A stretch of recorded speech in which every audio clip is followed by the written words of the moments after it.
अक्कलकोटच्या पावनभूमीतून दाट जंगलाच्या वाटेने स्वामी समर्थांचे काही भक्त तीर्थयात्रेस निघाले होते.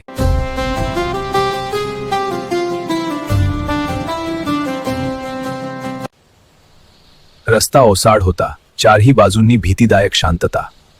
अचानक झुडपातून प्रकट झाले भयानक दरोडेखोर. हातात तलवारी, डोळ्यात निर्दयी क्रूरता. भक्तांना वेढा घातला गेला. एक भक्त थरथर कापत म्हणाला, आता आपला अंत जवळ आला आहे. तेवढ्यात सगळ्यांनी डोळे मिटले आणि एकाच आर्त हाकली. त्या क्षणी वारा जोरात वाहू लागला. दरोडेखोरांच्या डोळ्यांसमोर एक तेजस्वी, भयानक, दिव्य रूप प्रकट झाले. जटाझूट जळजळीत नेत्र, आकाश दणाणून सोडणारा आवाज. माझ्या भक्तांवर हात टाकू नका. दरोडेखोर भीतीने थरथर कापू लागले.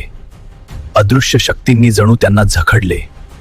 तलवारी हातातून गळून पडल्या आणि ते किंचाळत जंगलात पळून गेले. क्षणभराने भक्तांनी डोळे उघडले. सगळीकडे शांतता होती आणि मनात कोरले गेले स्वामी समर्थांचे करुणामय स्मितहास्य रूप. स्वामी समर्थ महाराजाने आपल्या भक्तांना सांगितले, भिवू नका, मी आहे.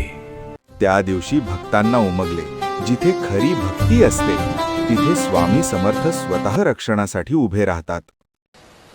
जय जय स्वामी समर्थ.